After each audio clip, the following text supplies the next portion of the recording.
The genocide in Gaza, an absolute break with civilization, is unimaginable for the human conditions. In the UN General Assembly, 153 countries, the majority from the countries of the South, have called for an immediate humanitarian ceasefire. South Africa has filed an excellently drafted lawsuit against Israel at the International Court of Justice. Nicaragua is suing Germany, Great Britain, the Netherlands, and Canada for aiding and abetting genocide. Palestine also shows a historical dimension of more than 75 years of occupation, displacement, and killings.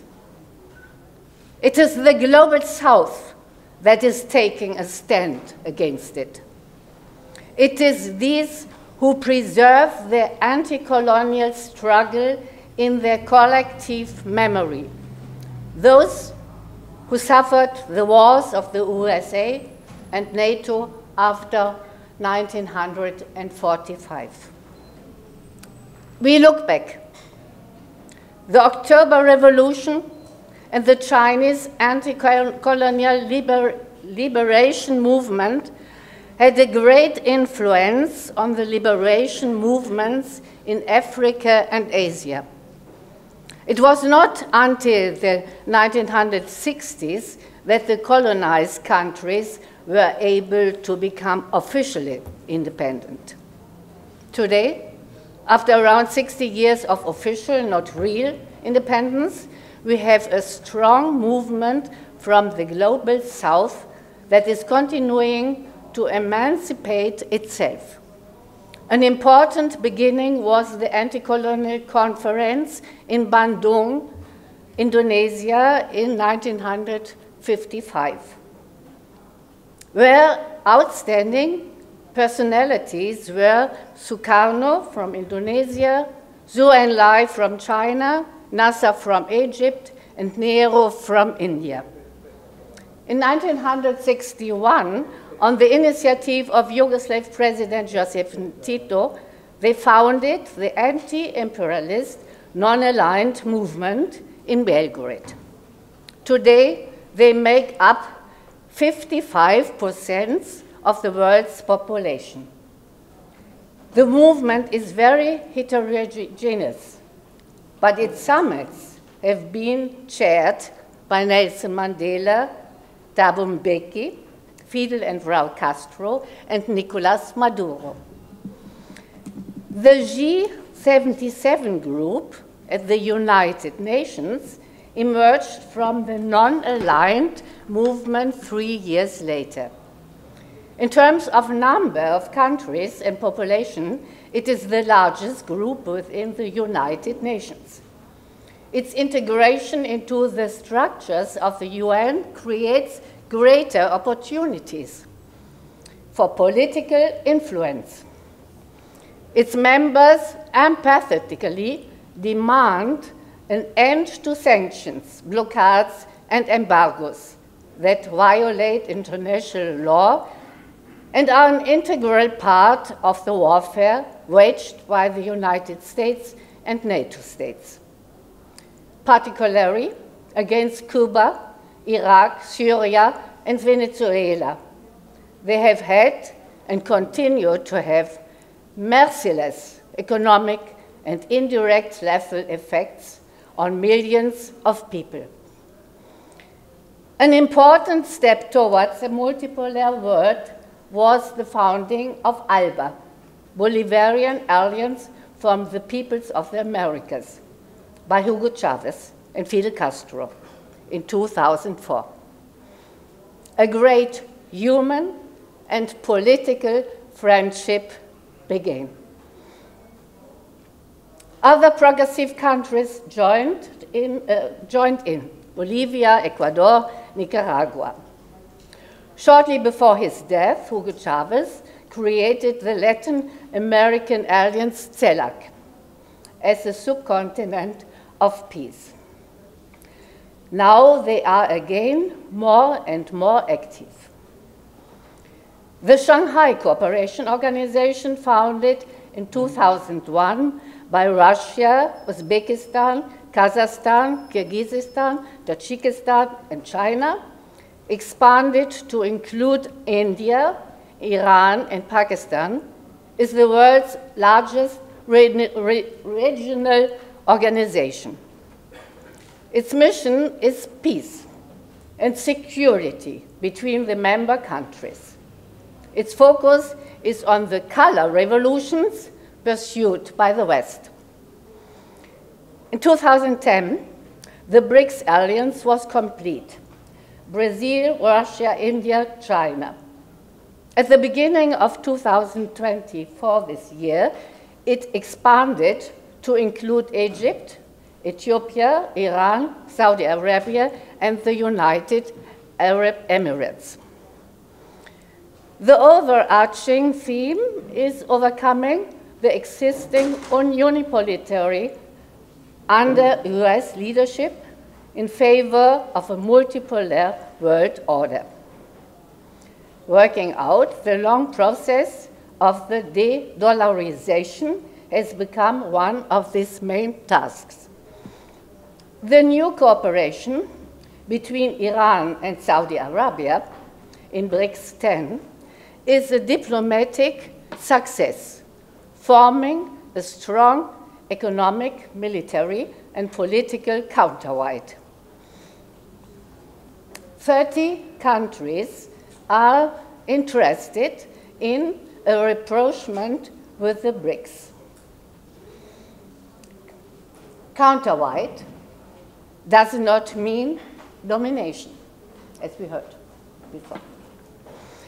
All the organizations and movements mentioned tirelessly demand, and this is another reason why it is important to know and appreciate the lesson of war and, no, excuse me.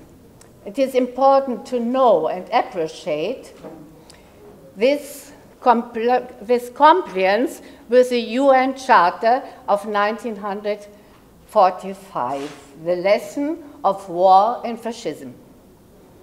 This gives international law the value it deserves as the basis of a civilized world. The overriding principle in the maintenance of world peace. The principles are the equal rights and self-determination of states and peoples, the principle of sovereignty and non-interference in other states.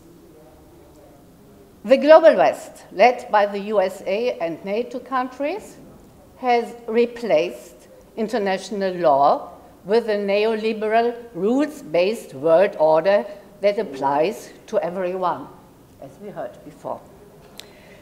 In the spirit of self-empowerment, NATO expanded 2 operations out of area in 1999 during the NATO war against Yugoslavia, without UN mandate. From the outset, the USA pursued a strategy of political, military, economic, technical, and cultural hegemony. They did not succeed as they had hoped. Politically, the ALBA countries broke away from the dominance of the organization American states and founded CELAC. Military, the United States suffered defeats in Vietnam, Afghanistan, Iraq, Syria, and Libya, leaving behind millions of dead, injured, and traumatized people contaminated by US bombs and US nuclear tests in the Pacific. Agent Orange and the depleted uranium munitions.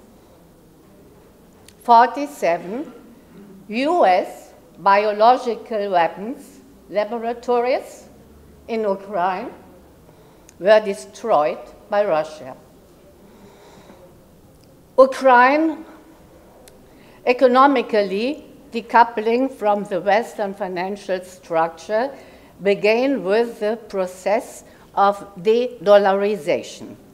ALBA countries founded the Bank of the South, followed by a multilateral development and investment bank of the BRICS and the Asia Infrastructure Investment Bank, AIIB.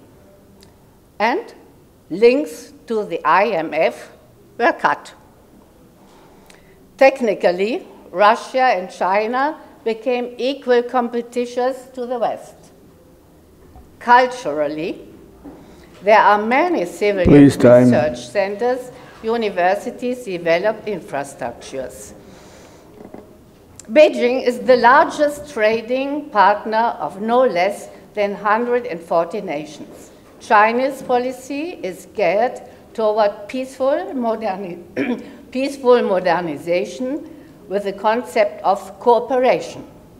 Win-win is the keyword for high-quality economic development between countries in the South, but also with companies in the West.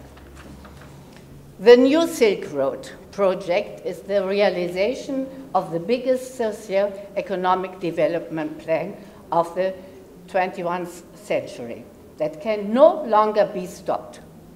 The Belt and Road Initiative creates a global infrastructure for the transport of goods and land, with joint research and industrial projects, cultural exchange, and last but not least, global trade that benefits to all. Today, more than 120 states are already working together in the Belt and Road Initiative. What is the relationship between the UN and its sub-organizations, the IMF, World Bank, and World Health Organization? They are still subject to the influences of the United States and people from the World Economic Forum.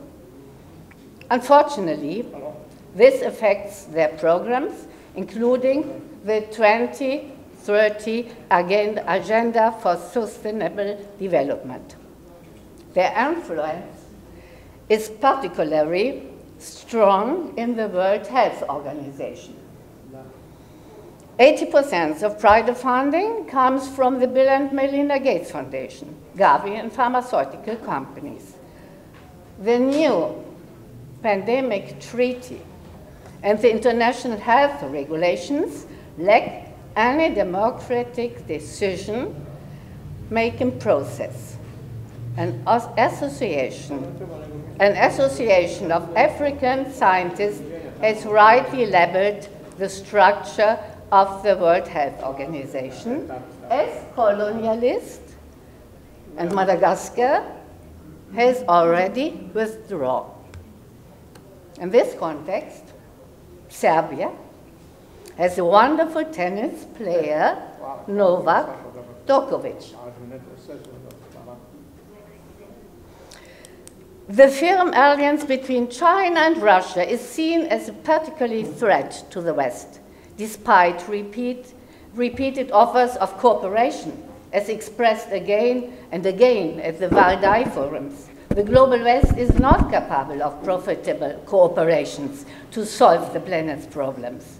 Threatening war-ready confrontations on the part of the West now make any negotiation, diplomacy impossible. The West is thus placing itself on the sidelines, and the rest of the world is beginning to realize this. The multipolar world, to which more and more states are turning, and to which the international peace movement also belongs, is the only chance for a human future. The Chinese formula expresses it. the welfare of the people equals labor plus bread plus development plus peace. The genocide in Gaza has no place in a civilized world. At least the vampire wall is ending. Thank you.